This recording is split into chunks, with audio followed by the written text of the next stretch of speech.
За нэг чат GPT-ний тухай видео хий гэж бодлоо. Ер нь бол чат GPT чинь хэмлээ ухааны generative AI буюу хэмлээ ухааны одоо контент бүтээдэг буюу хүний асуултанд хариулдаг чат хэлбэрээр анх бий болсон. Тэгээ яг хүн болгоо одоо мэддэг болсон ба хэрэгжилж байгаа хаа сайгуул хэрэгэлдэг болж. Монголд ч их хэрэгжилж байна, Америкт ч их хэрэгжилж байна. Тэгтэл бас тэр чи үе гэж яриа сууж байгаа хүмүүс бас байгаа болохоор зэрэг ер нь бол хүн болгон хэрэглээсэ гэж бодсны үдсэн тэр зүгээр нэг жоохон видео хий гэж бодлоо. Хамгийн 22 онд ChatGPT эхлээд танилцуулагдал тэгэл тэрнээс хойш одоо шоугэн болж байна шүү. Хамгийн хурдан 100 сая хэрэглэгчтэй болсон үйлчлэгээ болж чадсан ChatGPT. За тэгээд олон юмнаар шилгүү эхлүүлье. Гол юм нь бол хэмлээ ухаанаар интернетийн асар их мэдээлэл дээр сургалт хийгдсэний үндсэн дээр маш сайн мэдээлэл сантай болоод эндээс математикийн аргаар таамаглалаар тооцоолоод компьютерийн асар их хүчин чадлаар маш их олон боломжуудыг хэдэн зуун тэрлион их наядаар нь тооцоололтыг хийсний үндсэн дээр яг нэг магадлалтай ийм юмны араас ийм үг гарч ирэх байх гэсэн үндсэн дээр ажилтдаг боловч одоо гарч ирж байгаа үр дүн нь бол үнэхээр гайхалтай. Тэгээд энэ яаж хэрэгжилж байгаа тухайгаа нэг жоохон жишээ хэлье гэж бодож байна. Тэгээд хүмүүс нөгөө яг жишээ хэлэхгүй болохоор зэрэг юу юм бэ? Яаж хэрэглэх юм бэ гэдгээ бас мэдэхгүй байгаад байх шиг гэдэг. Энэ талаар жоохон видео хий гэж бодлоо. За одоогийн байдлаар ингээд ямар чатладаг хэмлээ явах хамгийн сайн чат юу байна вэ гэдээ асуусан. За Google бол одоо мэдгээр хайлтын систем. Тэгтэл одоо хамгийн эхлээд хэмлээ явахаар хайлтанд нь шууд хариулдаг болсон. Тэр нь бол одоо сүлүүд нэлээд хамтаа мэдээлэл өгöd идэг болсон болохоор тэрийг нь шууд харахад хамаагүй амар болцсон. Тэгээ эндээс асуусан чинь зэрэг одоо хамгийн ерөнхий асуулт хариултын төрөлтөө болвол ChatGPT хамгийн сайн гэж байна. Google-ийн Gemini бас маш сайн гэж байна. Microsoft-ийн Copilot сайн гэж байна. Anthropic-ийн Claude сайн гэж байна. Тэгээ яг ямар нэгэн детальчилсан буюу нарийн чиглэлээр юм асуух бол жишээлхэд эднэрийг сайн гэж хэлж байна. За би бол одоо ChatGPT дээр жишээ татах гэж байгаа. Тэрээс энэ одоо ChatGPT-г хэрэглэснээ үзүүлье. За ChatGPT-ээр бол зүгээр chatgpt.com гэж орчих нь. Тэр дарахад орж байгаа хүмүүст бол бүртгүүлэхийг хүсдэг. Тэгээ имэйлээ өгөөл бүртгүүлчихэд болно. Тэгээ өнгөө үйлбэрээр нь ашиглаад хангалттай сайн мэдээлэл өгч чадаад байгаа. За тэгээ би юм шууд асуухаас өмнө би жишээлэхэд юу ойрын үед эндээс асууж хэрэгэлсэн байна гэдэг жишээгээ хэлвэл хүмүүст их ойр тусах бах. Өнөөдөр би жишээлэхэд зүгээр хүүхдүүд хичээлдээ хэрэглэе гэвэл юм ойлгож авахтаа хэрэглэе гэвэл ChatGPT-г яаж ашиглах вэ гэдгийг жишээ татаад асууж үзсэн. За одоо ингээд жишээлбэл энэ асуултаа уншия. Дунд сургуульд үзсэн физикийн хичээлээ мартчихъя. Ингээд цахилгаан гэж юу вэ? Гол хуулиуд нь юу вэ?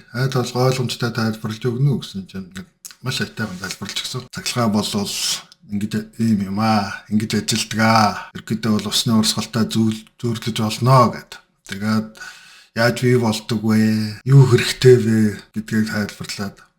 Энэ жишээ. За доомын хуулийг хэлээд тэгээд гүйтгэлийн хүчтэй эсэргүүцэл гэж юу юм? Чадвар гэж юу юм? Гэх мэтлэнгээр маш сайхан тайлбарлаж өгчээлээ. Эндээс бол ойлгоход их амархнаар хэлж өгсөн шүү. За жишээлхэд одоо Тэмээний онцлог шинжүүдгээд Тэмээний тухай нэг YouTube-ын маш гоё контент үзээд англи хэл дээр байсан. Тэгээ тэрийг хуваалцмаар санагдаад тэгэнгүүт нь зэрэг бичихээр зэрэг дүндэг ажил болоод байсан болохоор зэрэг шууд ChatGPT видеоныхоо линкийг өгөөд ийм видеог жоохон таамаглаад өгөх гэсэн чинь зэрэг тухайн видеог маш сайн ойлгоод маш зэгцтэйгээр гоё тайлбарлаж өгсөн. Тэмээ бол үнэхээр гайхалтай амтай юм байлээ шүү. За энэ бол жишээлхэд энэ миний өөр мэрэгжлийн юм байна. Spectator. За энэ веб хуудас орчуулах хүсэлтэд уулзсан байна. Бас мэрэгжлийн чиглэл юм байсан баха. За энэ word request болохоор би өөрөө захиа имэйл биччихсэн. Тэрийг арай гоё болгуулах ажил хийлгсэн. За тэгэл одоо энэ эртний Монгол эрхтэй гэдэг жишээлхэд эртний Монгол эрхтэй хүний зургийг гаргаж өгнө үү гэхэд нэг юм баатрын зураг зараад өгчөж байна.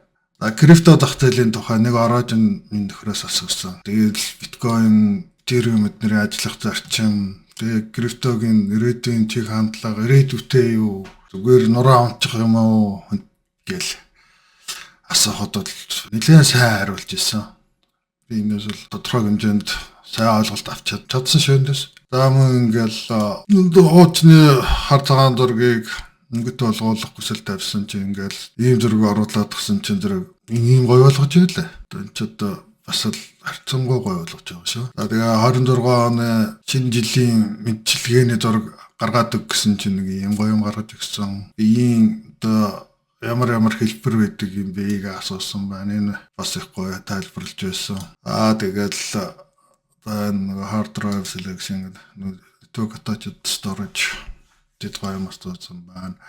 Хоёрын зэрэгт энэ бактериал хоёрын аль нь их вэ гэж асуусан. Тэр бол бас ханал тайлбарлалцсан. Жижиг тоон дээр бол хоёрын нэг нэг хэсэг юм бол энэ бактериал бол хамаагүй их гэж хэлж байгаа юм. Одоо хямдхан шиг үн буюу бүр үнгүй вебсайт хийх ямар технологи хэрэглүүл зүгээр вэ гэж хэлэхэд гэл сайхан гэлчих хичээлээ. За тэгэл эрүүл мэндийн тухай ч юм уу. Ерөөсөө юу ч асууж болно. Хамгийн гол сайхан нь ChatGPT болоод бусад энэ чатны аппликейшнууд бол ялангуяа ChatGPT бол монгол хэлээр маш сайн ойлгодог. Монголоор айгүй боломжийн тайлбарлалцдаг. Тэр нь одоо манайханд их хэрэгтэй. Тэгээ одоо энэ одооны хүүхэд залуучууд бол үнэхээр гоё сайхан боломжууд байна. Зүгээр л бүх төрлийн мэр чиглэлээр бүгднийг мэддэг мундаг багш хүн, инженер хүн асуух асуултанд ч хариулахад бэлэн хажууд чинь үргэлж байж гэн гэж төсөөлөхөд ямар их боломж таадны өмнө байгаа нь нэгдэж байгаа нь илэрхийлэн. Тэрээс ахаа ашиглаарай гэж уриалаад энэ видеог дуусгая да. За ашиглаарай.